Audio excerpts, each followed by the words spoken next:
Et nous voilà réunis donc pour la troisième partie de cet épisode du podcast consacré aux jeux qui étaient en avance sur leur temps.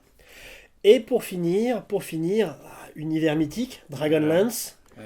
dans son édition la moins connue, Dragonlance Fifth Age Saga. Alors, ce jeu, sorti je pense vers 96-97, Mhm. donc à l'époque, Donjons et Dragons est toujours tenu par TSR, qui est Oui. l'éditeur mythique en fait de Donjons et Dragons. Alors il faut savoir que c'est une exception dans les jeux de TSR, dans le sens où c'est un jeu, c'est une exception pour certains, c'est une anomalie pour beaucoup de gens de l'époque, parce que ça a été très décrié, parce que Oui. c'est un jeu qui, d'emblée, en fait, dans son introduction, évoque narration, drama, freeform et règles abstraites. Donc en gros, c'est comme si aujourd'hui, l'éditeur d'aujourd'hui de Donjons et Dragons, c'est-à-dire Wizard of the Coast, nous sortait Fate et je sais pas, Apocalypse World, en disant ça va être dédié à un univers connu, Eberron. Catastrophe, là je pense que Internet meurt hein, ou explose. À l'époque ça a été la même chose, tout d'un coup, freeform, règles abstraites, et on va faire Dragonlance. Alors là, tout le monde s'est tiré les cheveux, c'était une horreur. Et pourtant, moi c'est un jeu que j'aime particulièrement. Ah, moi aussi. Il n'est pas exemple de défaut, ça c'est sûr. C'est sûr? Mais c'est un jeu très très intéressant dans le Ouais. sens où on suit un peu la thématique, c'est-à-dire qu'on a eu là, on a eu un jeu qui était en 100D, on a eu un jeu qui est Everway qui est 100D mais avec des cartes, Ouais. et là en fait c'est un peu la même chose, c'est un jeu 100D. Mhm. Et en fait tout ce qui est, bon c'est quand même TSR donc c'est quand même donjon etc. En fait tout ce qui se fait avec normalement des dés se fait avec tout un tas de cartes. Comme on voit ici. Et ces cartes ont une particularité, c'est qu'elles représentent souvent des personnages issus de la saga. Tout à fait. Ça me fait penser parfois à Warhammer 3, c'est-à-dire que tout est lisible, tu vois, sur les dés. Mhm. Et bah là, c'est la même chose sur les cartes. Donc on a, en fait, un personnage... Oula, j'ai perdu. On a un personnage, on a des traits de caractère qui vont servir pour la création de personnages, ça c'est important. Et puis même dans l'histoire, Complètement. pour la résolution d'action. Complètement. On a une couleur, et c'est important, je vais y revenir tout à l'heure, on Oui. a un chiffre, voilà, ça va de 1 à 10, Oui. et on a aussi un petit sigle, ici c'est une lune, il y en a d'autres, forcément. Ce qui garde un peu, encore une fois, la thématique du tarot, Complètement. avec les tarots classiques, le bâton, la coupe, etc. Complètement, tout à fait ça. Alors il faut savoir que en gros, avec ces cartes, on peut tout faire. C'est avec ces cartes qu'on va jouer, et c'est aussi avec ces cartes que parfois on va créer aussi une histoire. Ça, c'est Oui. important. Donc, un personnage est défini très simplement, c'est-à-dire qu'il a plusieurs caractéristiques.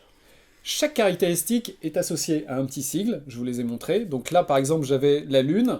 Ici, en fait, c'est une caractéristique qui est associée à la caractéristique qui a la raison, reason. Voilà. Et c'est associé aussi à la magie. Ça, c'est Ouais. important. Donc, chaque caractéristique a une valeur, va avoir une valeur en chiffres, et va aussi avoir un code. Alors, c'est là où ça se complique un peu, mais va avoir un code qui est une lettre de l'alphabet. Oui. Ça va de A à D, Oui. et il y a le X, mais en fait, c'est une petite croix. Oui. Donc, Ça en veut dire gros, rien. ça veut dire rien du tout. Donc en gros, je vais aller très vite là-dessus, mais pour créer son personnage, on va prendre au hasard une dizaine de cartes, et on va poser les meilleures sur les caractéristiques. Si la carte que vous posez correspond à peu près à la caractéristique, ou à ce groupe de caractéristiques, parce qu'il y a les caractéristiques mentales et d'autres physiques, Mhm. vous allez en fait pouvoir cocher une petite lettre, qui est A, B ou C, A, B, C, D, D. ou alors rien du tout, si ça ne correspond pas.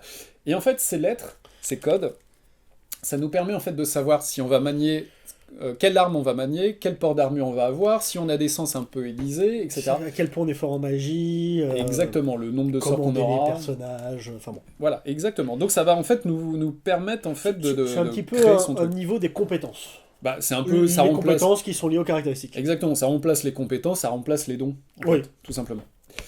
Le jeu est simple, il se passe quelque chose, vous avez... Alors, pardon, vous avez plusieurs cartes en main, Mhm. forcément, vous avez un certain nombre de cartes en main, donc plus vous en avez, plus vous êtes puissant, mais vous commencez quand même comme un aventurier, donc généralement vous avez 4 cartes en main, Et puis, plus vous accomplissez de quêtes, plus en fait vous allez monter en niveau et avoir plus de mains en vous, avec vous. Donc c'est en fait les mains, les cartes qu'on a en main, et ça représente en fait Le niveau, les points de vie, ouais, les points de vie, le nombre de dés qu'on a, enfin bref, ce genre de choses. Donc, le jeu, on est face à une difficulté qu'il faut battre.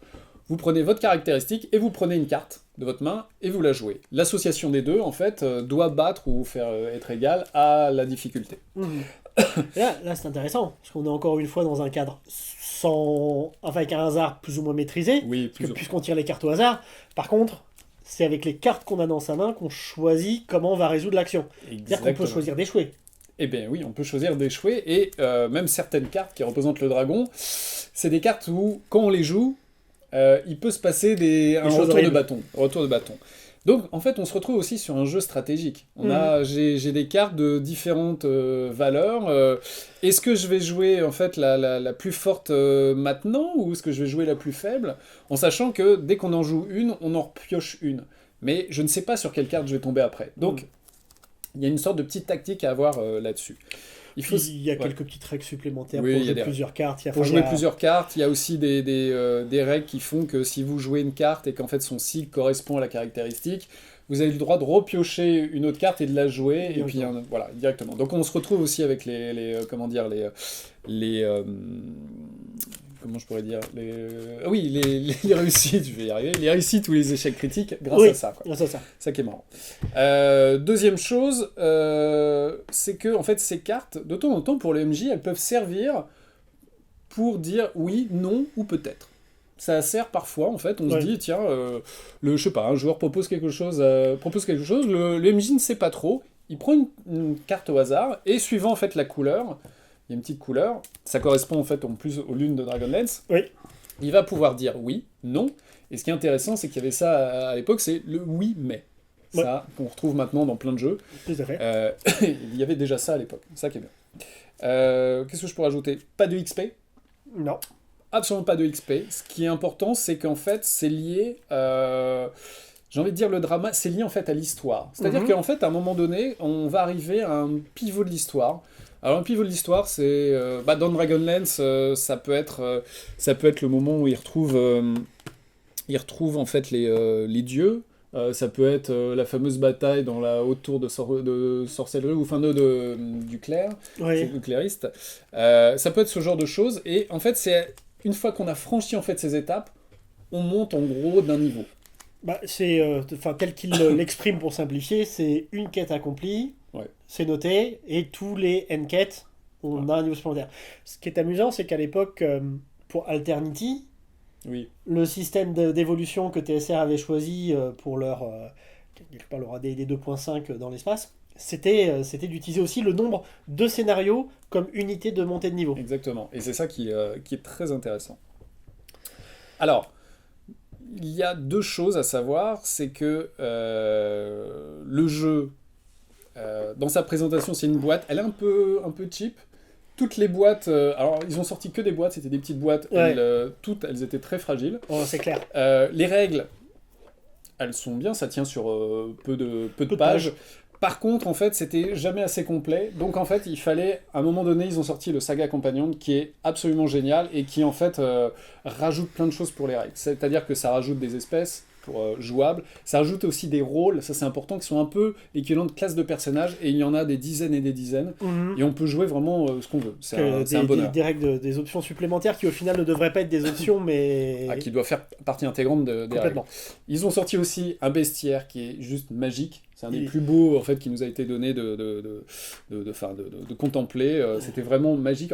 En plus, rempli de petites histoires, etc. L'écologie de tous les monstres. C'était dément. Et à la rigueur, ce que j'aimais beaucoup, c'est que chaque monstre était défini par juste 3-4 caractéristiques. Donc là, pour le Manticore, tout ce que là, ça c'est les caractéristiques, c'est 2-3 lignes. Le reste, en fait, c'est des histoires, et en fait, l'écologie. Et en plus de ça, des petits synopsis, en fait, liés à ces créatures. Alors, deux choses intéressantes, c'est que on parle de Dragonlance, mais Dragonlance, il y a plusieurs époques. Donc, en fait, la version, si vous voulez, ce n'est pas un jeu qui s'adresse à la version mythique et classique de Dragonlance, mais à ce qui s'est passé après. C'est-à-dire que, en gros, passé la guerre de la Lance, on sent que les auteurs ont un peu ramé et ont recommencé à faire genre, il y a un nouveau cataclysme, de nouveau les dieux partent, voilà. Tout le monde se remet un peu de ça, il y a des nouveaux héros, et surtout, le monde change complètement, et il y a des immenses dragons qui arrivent, et qui conquièrent en fait différents royaumes, et qui remodèlent en fait la Terre un peu à leur image. Et donc on passe du Dragonlance sans dieu, sans dragon, à un Dragonlance où c'est les dragons qui dirigent tout. Exactement, exactement. Alors, du coup, l'univers est un peu noir, parce qu'il va falloir se battre contre X dragons, et quand je vous dis que c'est des dragons, c'est genre des méga dragons, juste ça.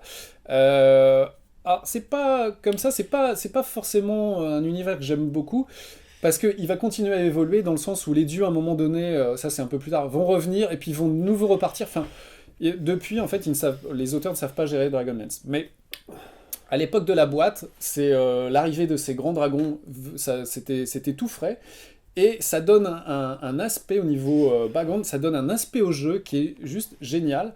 C'est très noir, c'est un peu désespéré, et il faut savoir qu'on va quand même jouer des personnages qui vont agir pour le bien, et qui vont se battre vraiment sang et âme pour détrôner ces dragons. Une sorte de côté post-apocalyptique quand même. Complètement. Alors, le monde n'est pas forcément ravagé. Non. Bon, à la rigueur, on est peut-être plus dans le pays de la Midnight. C'est ça. On vit sous le joug des dragons. C'est ça, c'est Dragonlance au pays de Midnight. Un autre truc aussi, c'est que la magie, puisqu'il n'y a plus de dieux, etc., la magie a périclité. Et en fait, ça c'est dans le jeu, c'est que la magie est freeform. Donc la sorcellerie, et il retrouve un peu aussi une magie, la magie divine. La prêtrise, ouais. Voilà, donc il y a la sorcellerie, et de l'autre côté, il y a ce qu'ils appellent le mysticisme. Tout ça est freeform. Pour ceux qui ont joué un petit peu au DK System, ça y ressemble, c'est-à-dire plusieurs tableaux, et vous créez votre sort en fait sur le moment. Il y avait ça aussi, il y a ça aussi dans Mage chez White Wolf, et tout ça avec les cartes, et ça marche vraiment bien. Moi j'aime beaucoup. Petit bémol, le combat est génial, mais c'est quand même, on est quand même de nouveau dans une dynamique très Donjons et Dragons, initiative, attaque, ce genre de truc. Parade, il n'y a pas classe d'armure, mais il y a un peu ça, quand même. Avec quelque chose intéressant, c'est que, même s'il n'est pas... il se joue sans dés, c'est quand même, les joueurs, entre guillemets, lancent les dés, et le MJ ne fait rien. Ouais. Donc, en gros, vos personnages vont toujours agir et réagir face à une difficulté fixe. Que ce soit une difficulté, voilà, pour une action, un PNJ. Ouais. Les joueurs tirent toutes les cartes. Exactement. Sauf quand le MJ veut inventer, enfin, ou ne veut pas que la décision de la résolution dépende que de lui, mais du hasard. Ça, je rajouterais une dernière chose pour le combat, c'est une gestion très libre des distances, courte portée, longue portée, etc. Un jeu qui est hérité de D&D et qui disait pas de miniature, pas de battle map, on raconte tout, c'était aussi à l'époque quelque chose d'assez intéressant, enfin pour un produit TSR. Oui, non mais c'est voilà. Je ne sais pas par quels moyens ils ont réussi à produire ça, mais c'est complètement fou. Voilà. Alors oui, je trouve ça intéressant qu'à l'époque, quelque part, Saga était un peu inspiré parce que Everway avait fait 2 ans auparavant, et qu'au final, ce sont les gens qui ont fait Everway qui ont récupéré Donjons et Dragons pour en faire oui, c'est vrai ce qui est devenu la 3e édition, c'est-à-dire loin de toutes ces pensées mais un peu narratives. Voilà, donc en tout cas, c'est vraiment un jeu... moi je trouve intéressant, il n'y a pas exemple de défaut, qui a une présentation un peu cheap, mais on s'amuse bien, et on se retrouve avec ses cartes et à faire des actions, et c'est un jeu hyper héroïque, c'est-à-dire que vraiment c'est vendu pour jouer vraiment du héros, et on parle même du fait de mourir parfois en tant que héros. Et il faut savoir, juste pour finir, qu'ils ont quand même fait une petite variante en fait pour jouer à Dragonlance, parce que, comme vous pouvez le voir, elle est là, mais ils ont ressorti la campagne mythique à l'époque, qui s'appelle Dual System, c'est pour ADD2 et pour Dragonlance Saga. Et alors, cette campagne, vite fait, en fait, c'est une réécriture de la campagne. Complètement. C'est pas en fait les modules d'origine, c'est une réécriture complète de la campagne. Elle a moins de plans, de donjons et trucs comme ça. On est vraiment dans... La cartographie intérieure est superbe. Ouais. On est dans l'histoire à jouer autour de la table. Voilà. J'ai fait le tour. Je pense que oui. Je pense que oui. Ouais, sincèrement, si vous arrivez à trouver une boîte, c'est très très très intéressant. Il Voilà. faut, Ou il faut alors essayer. faut venir me cambrioler, mais voilà, c'est pas facile de les trouver, hein. Ouais. C'est clair. Bon.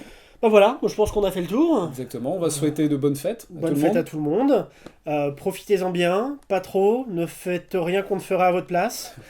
Et puis surtout, surtout, surtout, bonne lecture et bon jeu. Bon jeu.